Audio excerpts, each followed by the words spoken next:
whakalawhalahi atu hanei e tau wala tala tutupu ke lata moe awhi awhi nei. Kua whakatutala i he whono e ke pole e tau papatupe ke lata i moe kutu ke he uawhi hong mawha ke he uawhi hong malima.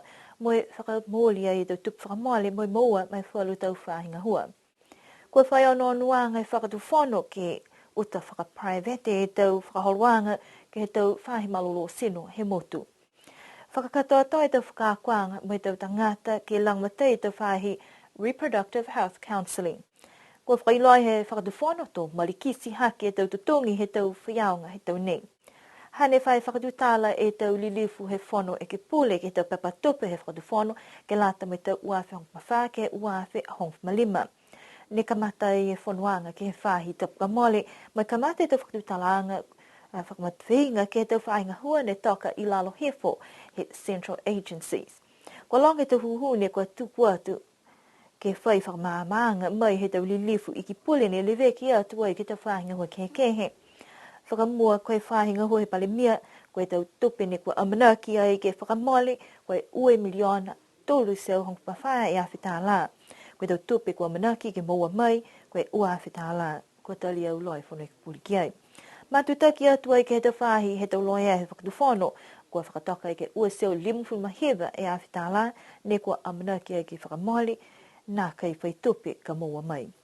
Lahi mahaki whoke mga aho, ne kua whakatutala i ke whahinga hua pulinga hua he whakatuwhono, mai tau tangata hua, ka koe tau tupe kua amanaki whakamole, tahe miliona, tahe seu hong maheba e awhita la, moe nā kai whai tupe whoki ka maua mai whahi ia.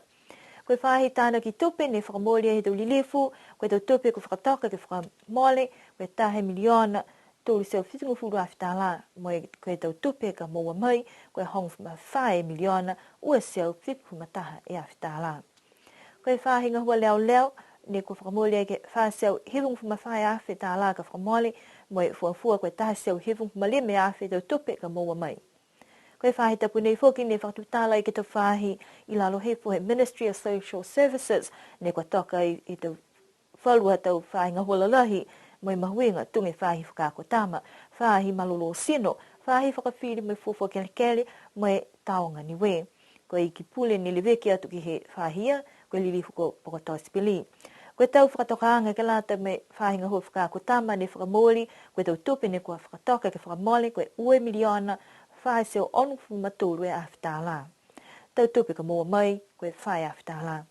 Lalahi whoke tau whakatutalanga ke whae malolo sino, mua atu ke lewekianga ke tau malolo sino he tau tangata he motu, mua tau puipuianga whoki ke lali ke whakamalolo. Kua whakatutala ai whoki hangau ia ke he tau whasiwhasianga tupe, mai tau whae ngā hua whakawhili, mua fuafua kele, pia ni mua taonga niwe, kai nā kaila whakatoa toi e tau matu numela. Ne matutaki atu e whanuanga ke lata mai Ministry of Natural Resources ne toka ai e whahi ngā huwhanua tua kau mai whasieka whahi takatai motu mai whahi ngā huwhanua matangi. Ko ia iki pule ni lewe ke atu ke te whanuanga ia ko lilifu ko pili tālangi. Nā kaila whakakatoa toi e te whanuanga amna ki ke whai whakalaulahianga whoki ke tau walatala tutupu i mua.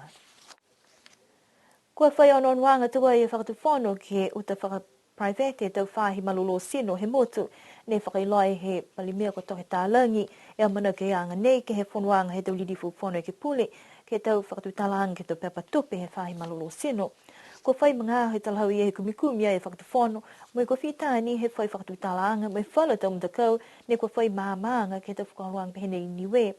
Ne whakakismana te whoke palimea ke pehe tau whakamau, e tau tangata ngahua he whahi malolo sino, ke whakangahua me pia whoki ke whuaki atu e tau laumatai ne ko mua noa tunga ni ne ko haia ke mga nei. Kai koe tau onoanuanga whoki a nei, ko hingoa whalu puhala whoki ne ko mitaki mai tau whahi malolo sino. Ha haia e ta manatu whakaua he whalu a tau lilifu he whono, ha kua longona e tau tala nei, ne whakakia se lau tōru kua lata he whakatu whono, ke manamanatu whakahokolo mua, moi i loa osi e tau menaka tutupu mai kai ke ko whai hikianga pihia. Kai pehe pale mia koe whakahoruanga e whakatuwhono, ke hiki whala tau whakahoruanga hua, me tau whaingoa whakatuwhono, kua lali ke ono ke he tau puhala, po ke whalu puhala whoki ke whakamaloloa ki e tau whahi malolo sino he motu. Kua whakausi tua e tau whakahakwanga ke lata moe tau councillors ke langmatai atu ke he tau whahi reproductive health ne whakatoka e whai malulu sinu e te whakakuanga nei mai te whakarang ne kua kauflatahai mai te ka Empower Pacific ke lali ke marikisi haki lunga taulang mata yang mai te tangata he motu ke halutulu te malulu sinu ke tau nganga uta whanu. Ki sia ke ue whahi tapu nei kua malulu he halutulu te tangata ne kua whiwhiri mai hoho kua tua i ke whakaako e tau puhala hako ka ua tua i ke ngahua mai tau tangata. Whakatutala mo i taha i alau tūru ia ni kua hoko atu ki te whakakuanga mai pehe mai ia. Kua kehe whakatose e te halau tūru e te whakakuanga ki ngā whakapā, ai lai mahaki e aonga he te whakahoruanga. Huhu atu, kua ingoa e te mena ni kua mō mai he te whakakuanga nei. Ua lofi e te puhalanga hua he tangata. Tunga ia ke ka tause to counselling session. Ua hau ke tala atu ha kua tala se mena ka tupu ka ha kua take over de he taua e interview. Se ke mena ia ni ke tause mo tau puhala ke whakahoho ke tangata po ke whakamawhanasia ke tangata ke meiki ke tala hau hana atau mena kua tupe ia ki ai. So ke whora mena foki ke onono gai koe confidentiality te mena haka whakatutala ataua ki ai haha ni iau e maruia he tau mena usia kai ua whanau ke tala atu ke a mena se tala atu ke a mena. So ke whora atau mena ia kaha ni onono ki ai me onono ke he the human rights me haha he tangata ia taina ke he tau mena usia. Maa me moturu kaha confidentiality. So the men hai ne mua mai nei. Then what we are looking at in discussing to form a group or organization kelata ia as a counselling kelata me do counselors e mutu nei ko niwe ha mai fai mena pihia e ke mga hunoi haninga hua ki. So the men ha motule no no ki mo e toriu mai fifo ki fifine ki assist ke screen ka moturu ko e ngahua mori na ka moturu po whakamori na ka moturu ke tau ngahua. So accreditation ka it's quite high. So ka mena hia ne whiawhiala hia. Kua mai longa whakalahi e ku he tau tangata ngahua ke tau whangamata ngahua pehe nei mua atua koe tau matakupu tunga e tau STI me HIV ne kua lolohi ke whakatutala ki ai. Kai lahe lang mata yanga he taha pulotu ne kua hoku mai ke whakakisi atu mai whakako as kua moa e te whakatoatoanga mai tau whakamailonga foki ke lata mai te tohinga hua halutulu ne kua ua te ke whakako. E tonga hofuru mautulu ne tau se ngahua ia. So ka mena ine whiawhiala hia i ka hako kisia the fruit e hana te whakakoanga. Hako e tau whakakoanga nene tama ia ko 6 weeks ono whahitap. Ka ko mai ke ia ke tuku hifo ke he ua ne whahitap.